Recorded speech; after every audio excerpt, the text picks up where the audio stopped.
Yeah, definitely, I'd 100% recommend the MuckStopper. Yeah, of course, saved us so many problems, and it's just like growing with the times. It's something new, instead of going back to how we used to do it back in the day. We're a lot more advanced and a better system. My name's Adam Johnson. I'm a project manager for O'Halloran O'Brien, and I'm currently working in Roman Moor, Minster, doing phase 1 for David Wilson, which is 133 for traditional units. Generally for us, it causes, like the silt causes us a lot of problems, especially in the winter. Obviously we want all the gullies flowing, we want to keep all of our deep drainage that we put in, we all want it clean, free flowing, to sort of stop all of the main drain lines being silted up. That's going to save us any jetting sort of problems at the end of the job.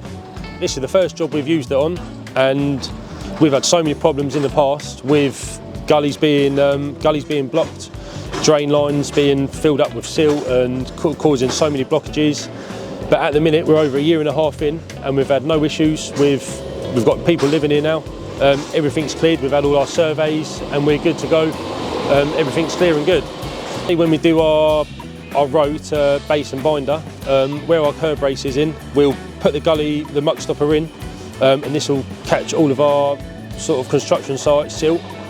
Once every month we'll do a gully sort of check sheet, and then we'll have a little 5-ton machine come around with a drop train. Everything gets emptied. That will then go into a sweeper pit, and then that gets sort of picked up and then taken off site. That's good, yeah. With normally where you've got the 4 small holes on the manhole lids, you'd get a lot of silt that would build up and that would cause our valve to block. But this is stopping it all. So probably once every 2 to 3 months, we'd pop the original framing cover off, and then we'd clean it all off, and then we'd put the MuckStopper back on. And I'd say 100% of the time, everything underneath is clear as we left it from when we first put the MuckStopper on. With that, yeah, it's not an easy task to sort of do really. We've got to make sure we've got the right training in place, right equipment. So we can't just send a man down there. We need to make sure everything, all the permits, we have the right amount of the right equipment, everything's all tested, so we can put the man in the hole safe. We can make sure he comes out. Yeah, so there's a lot to it. It's not as easy as just going in the hole and climbing back out. It just keeps it all. It keeps everything clear. We're here.